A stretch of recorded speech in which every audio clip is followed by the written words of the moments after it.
Hello, welcome back. Today is Sunday, June 1st. I am going to do a progress update. It's about 8 weeks progress. Some of the numbers is from 7 weeks. And then I'm also going to go over some goals that I have set for the month of June, which will probably end up bleeding over for most of summer, but it's just where I'm starting for right now. So the time of the numbers is March 31st and May 18th. It's a little bit later than I actually planned on recording because on Memorial Day, I actually ended up tripping at my parents' house and just completely eating it. And so I decided to take a week off from the gym, and then I wasn't recording anything. I was behind on another video. And so it's about 2 weeks out from the last time that I really measured and weighed myself, but I figure it's still applicable. And just seeing how slow progress is sometimes, and understanding that it's really not a totally linear process. It's about building consistency and habits. And before I get into the numbers and the math of it, I just want to preface this by saying I am not a personal trainer. I'm not a healthcare professional. I am not a dietitian. Things that I've learned have just been from tons of reading, listening to podcasts, researching doctors, dietitians, people that I trust, and understanding their research and really applying that to my own life. I am a certified yoga instructor, and there is a certain level of education that comes with that. You have to do 500 hours of education to even become certified. And I did teach for 2 years, and there's many courses that you have to do and take. So some of it is about biology, kinesiology, stuff like that, but I don't have a degree in it. I just have my understanding of it, and take everything I say with a grain of salt because, again, I'm not a doctor. And if you are looking for medical advice, don't be looking on YouTube. See your primary care physician, talk to someone, get it from a person who is actually educated and certified in that field. So yeah, anyways, so the numbers that I have is every week I have weighed myself. I do measurements, so I measure around my chest and my back area just because it's really hard to get a measurement just on your back. And I do my waist, my hips, and my arms. And then I weigh myself. When I use the Smart Scale, it has a whole bunch of stuff that it tracks. I can actually include a graphic as well. It goes over BMI, visceral fat, body fat, protein, body water. Some of it I don't even understand. I use it for just basic numbers that I need that I do understand. So this is a 7-week total over the Smart Scale numbers. So it's not just weight and inches. So as of right now, I am down about 7 pounds, but the numbers break down a little bit differently. So we'll start with weight. Now, at the beginning of the year, my goal was to lose weight, and then I was consistent for about 6 weeks and I fell off. February is kind of a crazy month for us, and I ended up not following through, which is, my own fault and my own responsibility. And then in March, I decided, okay, I'm actually going to take this really seriously. I want to lose weight. I want to take care of myself. I want to be a healthier version. So I have all my numbers written down here. The only thing that I forgot to write down was all of my inch loss, which I'll stitch it in, because I actually totally forgot to write it down. Hello, editing Katie here. I wanted to add in my inches as well. I'm just gonna make this really quick because this video has a lot of numbers and information in it. But this is the numbers from March 24th. So it's actually a week before my Smart Scale. And then from May 18th. So my waist started at 36 and went down to 33.5. So that's 2.5 inches that I've lost. On my hips, I started at 46, went down to 43.5. So that is again 2.5 inches. My stomach, I just measure right around kind of like around my belly button area ish and around the back. So that started at 45, now it's at 42. I lost 3 inches there. I did have a C-section, so even if I lose a lot of weight, I probably will always have that like loose hanging skin. That just comes with the territory, I think. My chest started at 43. It is now at 41.5. So that is 1.5 inches.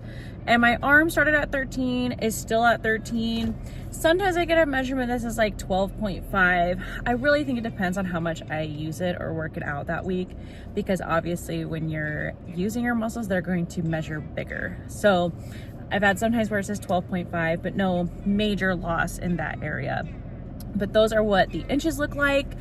That is why it's so important to include inches measurement in addition to weight, because I've not lost a ton of weight, but I have lost so many inches, because all those inches in total, it's like almost 10 inches across my whole body. And that's a massive difference, which is really important. And so that's why you have to take all of these things into consideration as well.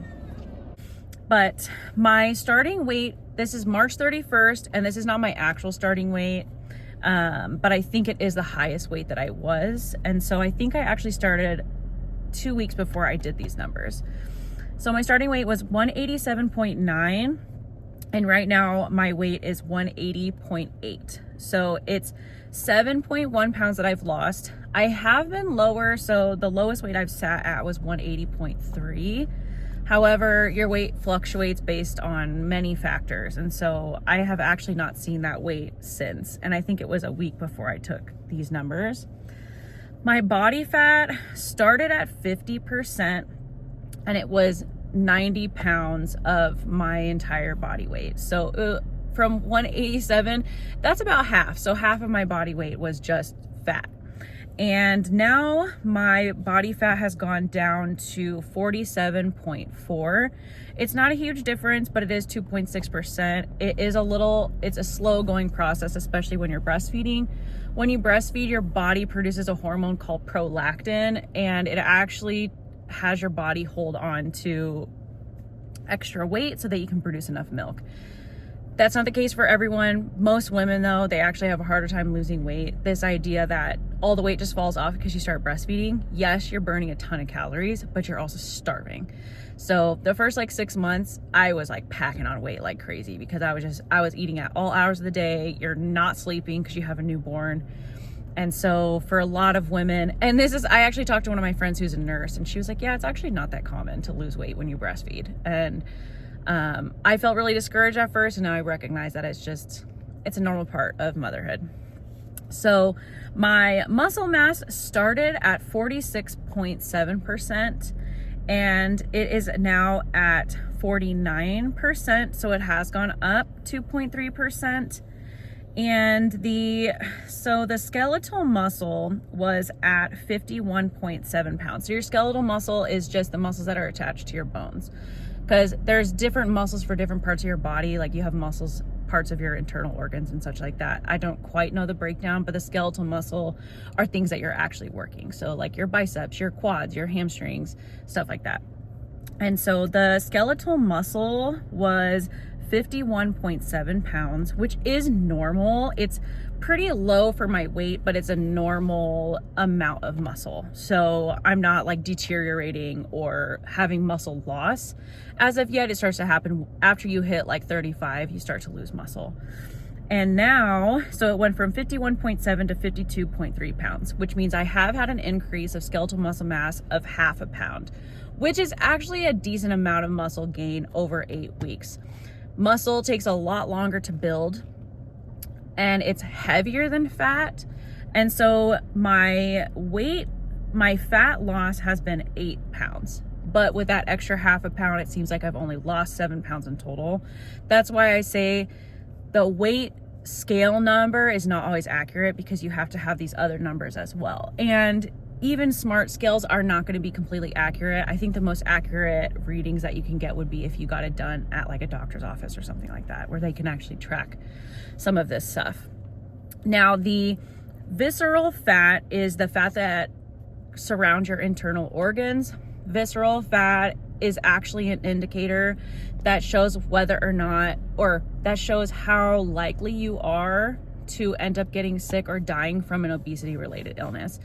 Visceral fat will do things like surround your liver, surround your kidneys, surround your heart. And so people who are overweight and have health complications, when they have those things surrounding their organs, it's actually harder for them to work. So your heart cannot pump the way that it's supposed to if there's a whole bunch of fat trapping it. So for me, my visceral fat is extremely high. Mine started at 19 and it did go down to 17. So there has been progress over those 2 months. However, you ideally want it 10 or under. And so I have quite a ways to go. And it's clear that the visceral fat is showing that my fat mass on my body is actually an indicator that my health is not in great condition. So that has been one of the biggest goals that I've had, is not just trying to lose weight, but trying to lose that visceral fat and drop that number down. And I am a more curvy woman. And so I am always going to have more fat than certain people. So people that are like naturally thin, naturally small, I will have more fat than those people just because of the body build that I have. However, I think the normal range is between like 20 to 30% for women. And so that's kind of what I'm going for, is to be between 20 and 30% of my body weight is fat. And for my BMI, so BMIs are something that, again, you have to take with a grain of salt. It is not an indicator of overall health, because it just goes based on your weight, your age, and your height, but it doesn't account for muscle. So I'm 5'2" and I'm 31. And right now, well, my BMI, it did start higher. So my BMI was at 34.6. And now my BMI is at 33.3. So it's gone down 1.3 points. But just a reminder that it doesn't take into consideration genetics. And there are people who classify as like obese who are extremely muscular. So someone who's my size, right, 5'2", they could be 150 pounds and have less than 20% body fat. And their BMI would say that they're obese. They're not actually obese. They just have a lot of muscle weight. I don't, which is the only reason I'm tracking my BMI, because I do actually need to get my BMI down. And so it is an outdated system, but I think when you're a person who knows they have a high fat mass, it can be a number to start working with in order to get it back down. With those numbers, like I said, the last 2 weeks have been a little bit chaotic. I haven't quite done everything that I set out to do. I have to be careful to not injure myself again. I've sprained my right ankle multiple times, and that was the one that I couldn't walk on for a while. And when I fell at my parents' house, it was actually my left ankle. And so I did write out some June goals, because it has thrown me for a loop not having my routine. So in Vegas, it is already over 100 degrees by the time it's like 10 o'clock in the morning. I'm not going on walks at over 100 degrees. Even if it was like a little bit less, like around 80 or 90, I usually have my daughter with me, and you're not supposed to have children out longer than like 15 minutes in degrees that are over 80. So I've been trying to find a way to adjust to that. And I have written my goals according to how can I meet my goals and be the person that I want to be, while also acknowledging that my routine has to be different than it's been for the last couple of months. And so that is what my June goals are based on, is what can I do during the summer, and what are the things that I have control of that I can track and be aware of, and then change based on that and still see progress and still see results, while changing up my routine and maybe even some of the things in my diet. Okay, took a brief intermission to go to church. Now we're back in the car. You might hear my daughter. She was sleeping earlier, and now she's awake watching the ants go marching one by one. That's how we're doing this. We're waiting for my husband. My June goals, what I did was I asked myself the question, what tangible goals can I set during the summer for weight loss and health? So I have 5 main ones, and then I also did a how, because I think sometimes we plan out goals, but we don't have a plan of execution. So 1 is to count daily calories and to be in a calorie deficit. For the last couple of weeks, I have not been counting calories. I've kind of been aware of how much I'm eating, but I went a little crazy. To be completely transparent, we've had some things going on in our personal life and our family that I didn't realize were kind of taking a toll on me, and I have a really bad habit of letting my old coping mechanisms come back up when I'm having a hard time. But sometimes I don't even realize how much it's bothering me or triggering me until after I'm like, okay, why am I acting like this? Why am I treating my body this way? And so part of the reason I want to also get back to counting calories is to be aware of my mental health and my mental state, and to be aware of when I am emotionally eating, because that is a coping mechanism for me. I have many others, but that right now seems to be the biggest one. So that's my first goal. My second goal for June is to walk 5 times a week. Now, I do go to the gym usually 3 days a week. So what I'm thinking is either tacking on my walk to my gym day, since I can be indoors, or I'm thinking my daughter and I will just have to start going to bed early, and we can either, one, get up and walk while it's still cool enough outside. So before the sun really starts to come up, before 7 or 8, you can usually walk outside, but by 9 o'clock, it's sweltering. So either that, or I'm gonna move my walking pad into our bedroom. That way when my daughter wakes up, or before she wakes up, I can just set it up, try to get a walk in before she's awake, or even while she's distracted. Because first thing when she wakes up, she kind of just wants to play and mind her own business. So that's kind of what I'm looking at right now. I do have a walking buddy, and so sometimes if I go to her house, we can take turns, and she has kids, and so we kind of just take turns watching kids or try to walk together. But it's been a little chaotic when we've tried to do that so far.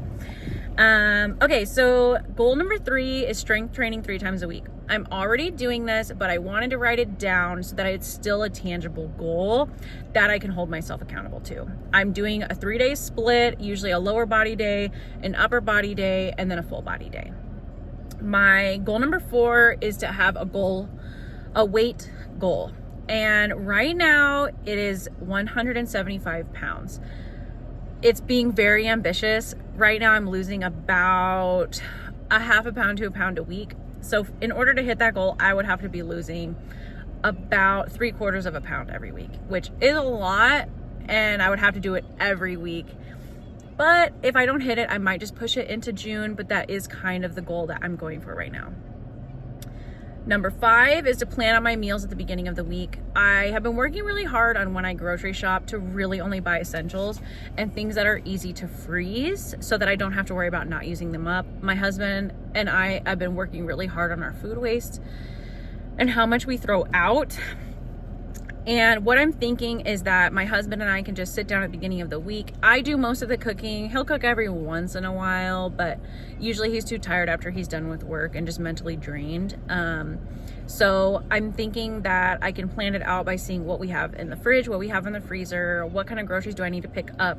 It does minimize how much we spend on groceries, and also minimizes how much we're throwing out. And then that way we can use up whatever we've got going on, or whatever groceries we've got in the house. And so doing that also lets me plan healthier meals. I will say, so I am not a meal prepping person. I have never enjoyed that pre-making, letting it sit in the fridge for the whole week. I think it's gross. And I just personally am like, I'm not gonna eat that. What I like to do is bulk batch meal prep, because those things we tend to use up. And so if we like make a batch of like rice or quinoa, or I open 1 to 2 cans of beans, I know that I'll use those up. But if I'm like making rice with broccoli and chicken, putting all in the same container, we're not gonna eat it. And so at least if you make, let's say you make like teriyaki chicken tenders, you can put it on a salad, you can put it on a rice bowl, you can put it on a protein bowl, you can throw it into like Asian style tacos. And so that way, if you prep like main ingredients, you can still change up the other parts of the meal. So that way you can get something a little bit different without being grossed out by it. That is how I feel about meal prep. Yeah. So now those are my 5 main goals for June. If I need to push them for the rest of the summer, like I said, it will probably end up bleeding over. So that way I can focus on these goals during the summer. It's really hard in Vegas. Like most people hibernate during the winter, and they spend a lot of time inside. They're trying to deal with that. In Vegas, winter is absolutely beautiful. We have such great weather. from probably like October all the way up through April and halfway through May. The summer is horrible, and even September is still really hot. We hibernate during the summer here. The only thing that we ever do is when you go to a pool or a splash pad. Other than that, no one in Vegas goes outside. It's so freaking hot. And in July, we usually get up into like the 120s. And so nobody here goes outside during that time, which I just accept that that's our reality, and that's okay. But I have to make adjustments for that. And I've never had to pursue fitness while raising a child. And so building a routine around a kid and coordinating with my husband is like a whole new thing for me. And so that is the struggle, is that when you go through a new phase of life, you're having to come up with new routines and plans. So to get to the how part of this is, one, planning my schedule with my husband every Sunday. And we kind of do that anyways, and we try to make sure we put everything into our calendar through our phones because they are connected. And then that way we are on the same wavelength, and we know, okay, Sam, that's my husband's name. Sam has to go to this site on Tuesday, so he won't be available. Okay, then we have plans with this person on Thursday, like those kinds of things. And so that way we're always on the same page. Not perfect, but we're pretty good about it now. 2, securing childcare if needed, whether that's asking a friend or my in-laws or my parents, hey, I really need to get a workout in. Can you just come hang out with my daughter for like an hour or two? So I can do that. Scheduling 1 to 2 walks with my accountability partner. So her name is Ashton. We do walks. We are always updating each other on our fitness journeys. We were pregnant at the same time. Now she has 2 kids and I just have the one. And so her second child was the one that we had around the same time. They're only 6 weeks apart. And so we really have been trying to encourage each other through the fitness weight loss portion of the postpartum. So she and I try to walk together. We try to help each other with childcare, trying to be there for each other in the season, just that village mentality of, okay, we want to help each other meet our goals. Next is, again, like I mentioned, setting up the walking pad in my room, so that way it's there if my daughter goes down for a nap. It's also a time to get in extra steps, and then trying to get that time in the morning, and probably after dinner as well. I do like to do after dinner walks. Another one is going to bed earlier, which this is really minimizing screen time. I think that most moms, we love to doom scroll. You finally get alone time, your husband's asleep, your kids are asleep, and you're like, oh my gosh, I just want my brain to go offline and I don't want to think about anything. And then before you know it, it's 2 o'clock in the morning. I am pretty bad about it. I try not to be, but again, it's another coping mechanism for me. So when I'm going through a tough time, sometimes I'm not even aware of it, I do that. Right now, I'm really trying to substitute screen time for reading, whether it's on my Kindle or the book, or like a regular print book. And so really minimizing screen time to go to bed earlier, which also means turning the TV off earlier so that you can get ready for wind down. I'm starting to put my daughter down around 7 or 7:30. She goes down easier around anywhere between 8 and 9. Once we hit after 9 o'clock, it takes so long to put her to sleep. She will not go to sleep. Last night, I went too late and it took an hour and a half to get her to go to sleep. And I hate doing that. I'm exhausted by that time. And so really, it's good for everyone in my family when we just stick to our schedule. Next is changing up the breakfast routine. So I tend to eat the same things, but I'm finally getting bored. I have been eating the same thing for breakfast for over a year. And every once in a while, we'll change it up. So like Saturdays, we tend to do pancakes or we go out to eat or whatever. But I tend to eat the same thing every day: avocado toast, eggs, turkey bacon. I think I'm finally sick of it, which now I'm moving into omelets, I think. But I think that if I changed up my breakfast routine, as long as it's high protein, where I'm getting 25 to 35 grams of protein, then I can stick to it. But when it's like overly sweet, too many carbs, I find that I burn through it really fast and then I'm hungry within like an hour and a half. So changing up breakfast in terms of keeping me engaged, keeping me excited about what I want to eat, and trying to hit those protein goals with different things. And then my last thing on my how is taking daily electrolytes and creatine. I didn't start taking creatine until recently. I have found that it is amazing for helping, one, provide hydration to your muscles. You're so thirsty when you're taking creatine that hitting my water goal is like no problem at all. So my water goal is 120 ounces a day, and I hit it no problem when I'm taking creatine. And with the electrolytes, I think that everybody, especially those who live in hot states, one, you should be taking electrolytes all summer long. I take them all year round. One, I'm breastfeeding, and so I started taking them when I started breastfeeding because I needed the extra help, and it really helps with your milk supply. But it's so dry here. It's so dry that sometimes when you drink water, it's literally not doing anything. You're drinking and drinking and drinking and drinking and drinking, and it's not satiating your thirst. And I think that when you take electrolytes, it really alleviates that need to like over drink, which actually can be really dangerous.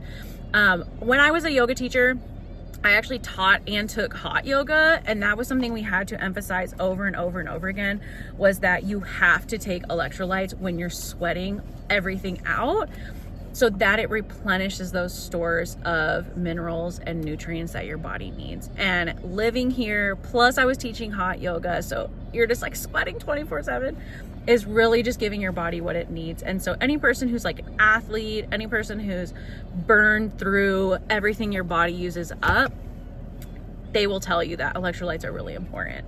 I don't have a recommended brand. I'm still trying things out. So I was doing liquid IV just because that's what I would buy at Costco. And then my roommate had a brand called Evogen. They're like a supplement brand. I'd never tried their stuff before. Their electrolytes are freaking delicious. But when it comes to like ingredients and stuff like that, I don't know that much about, oh, this one has like this much sugar and like whatever. I'm not like a crunchy mom. I'm like, whatever gets the job done. That's the kind of parent I am. And so those ones are delicious. So if you really like good tasting electrolytes, the Evogen, the strawberry lemonade is like, it's juice. It's so good. And so right now, those are my current fitness and health related goals. At the end of the month, I will do a check-in video. I know that this one I am recording on June 1st. However, I think I'll probably not end up posting it until the 4th or 5th. I don't know. It depends on how fast I'm able to edit this video. So if you're seeing this, just know that we are getting started tomorrow. We're going to get all you can eat sushi today because we love it and it's delicious. But anyways, thank you for tuning in. Thank you for watching. Thank you for being a part of my journey.